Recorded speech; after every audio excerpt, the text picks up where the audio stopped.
So this is going to be episode 19 of How They Got Me Fucked Up. This is about to be a very edgy conversation. This is about a book that was written by Thomas Sowell. It's called Black Rednecks and White Liberals. This book was brought to my attention. I was watching a debate a while ago by, it was Killer Mike in it, it was Candace Owens, it was T.I. in it. I know Diddy was there, but I don't think he was part of the whole discussion. And this book was recommended, and me being curious, I ended up looking it up, listening to it. I downloaded it on Audible, and it's a collection of 6 essays by Mr. Sowell, and he is a Black conservative, but he does give the origins of what we consider African American culture or Black American culture, and he gives the origins. And when you really listen to what he's saying, you understand that the stuff that Black folks do, that we do, it's fucked up, and we do have to stop. So I do want to start by asking the question: does Black people act like Conor McGregor, or does Conor McGregor act Black? And so when you ask that question and you look at what the information that Mr. Sowell is bringing to the light, the culture that we adopted from the antebellum South because of slavery is that of Irish, British, and Scottish culture. So the stereotypes of being lazy, not being a hard worker, being ghetto, being alcoholics, being drug addicts, being promiscuous, despising education, hyper religious. When you look at all of these major stereotypes that is perpetuated onto Black people, and then some within our culture, give a green light to those stereotypes. Sad to say, especially when you look at our music, drill music. You look at many of this 304 culture, like Megan Thee Stallion. A lot of this ghetto ass shit that we be doing really fucks us up. And this culture is not our culture. It was brought here by the British, by the Scottish, by the Irish. We accepted that culture because we thought that that was the dominant, prominent culture because of slavery. And he talks about how there was a difference between the North and the South, the whites, because white people came from different parts of Europe. And so that's the reason why there was different sentiments towards Blacks in the North versus the South. So when many Black slaves ran to the North, we took some of that culture with us. So when we relocated, and then because of Jim Crow and the inability to actually have economic mobility and to be able to build, many relocated during the late 1800s, early 1900s to the North, to the West.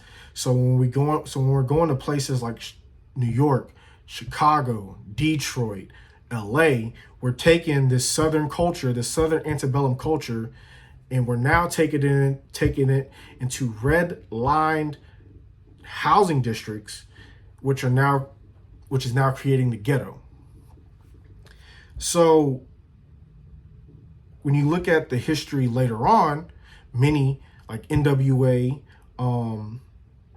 Pac, Biggie was getting mainstream, so they were taking this ghetto culture that was not even our culture, and it hit the mainstream. This drill music, this kill music, this promiscuous music. Now it's in the movies. Now it's on the radio. Now it's across the world, and it's continuously being shown to American Blacks. And now we're not really valuing education. We're not valuing history, so we're not able to look up, or we're not even having a willingness to read what Thomas is saying, what Booker T. Washington was saying, what Malcolm X was saying, what Marcus Garvey was saying, what Louis Farrakhan was saying. And if you look at the essence of everything that they were saying, it was a movement for Black sustainability, meaning we sustained ourselves. We sustained our own. So when you definitely look at what Booker T was really moving towards, and even what Malcolm was moving towards, it was to better ourselves before we integrated. Now, of course, like there's some contradictory with what Malcolm was saying, because when you look at the wholeness of what he was saying, especially near the end, he was talking about bettering ourselves. Integration was coming. When you looked at Booker T, integration was coming. This is the same man who built a university that was funded by Northern whites, millionaires and billionaires. And he was literally trying to push us to take on skills with our hands, like agriculture, carpentry, building houses, and those skills. And he was pushing that on us instead of having the ability to learn Latin, which was a useless, it was a useless degree. And so what he was trying to say is, before we integrate, let's focus on ourselves, let's build ourselves. And so once we actually get with white folks, they would accept us. But now we have pushed for integration prematurely. It's done happened. And now many of the Black leaders were gunned down during the 60s, whether you consider us by the United States, or whether you can, sometimes it was even our own that killed ourselves, or, plotted against ourselves. And so that allowed the family unit to be broken up, different social programs that continuously broke down the family unit. You look at a lot of the policies that Bill Clinton brought in, and it's like, oh, let's destroy the family home. Father can't be there. Cool. So now we have generations of Black children who are now adults who don't have a family unit, who doesn't value education, that hates each other, that's willing to kill each other, that's willing to stab each other, that's willing to sleep around and not take care of the responsibilities of that. And even if you do sleep around, cool, bro. It's like, strap up, or take precautionary, birth control, whatever. Or, you look at this gambling thing. We're more willing to scratch numbers. We're more willing to gamble. And then you look at Takeoff, who's literally lost his life for gambling. It's addictions have ran through the Black community, whether you look at the crack epidemic, the heroin, opioid epidemic is even starting to infiltrate some Black areas, especially, looking at it now.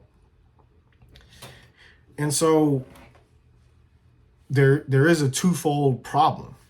You can't look at Jim Crow, you can't look at slavery, but there's also a culture issue. And the reason why there's a culture issue is because Thomas talks about the slave descendants in the West Indies that are Black. And they migrate to the United States and they become very successful. And you look at, and even on top of that, in my personal experience, you look at many Latinos of African descent, and then they also battle with their own forms of Spanish colonization and slavery and chattel slavery.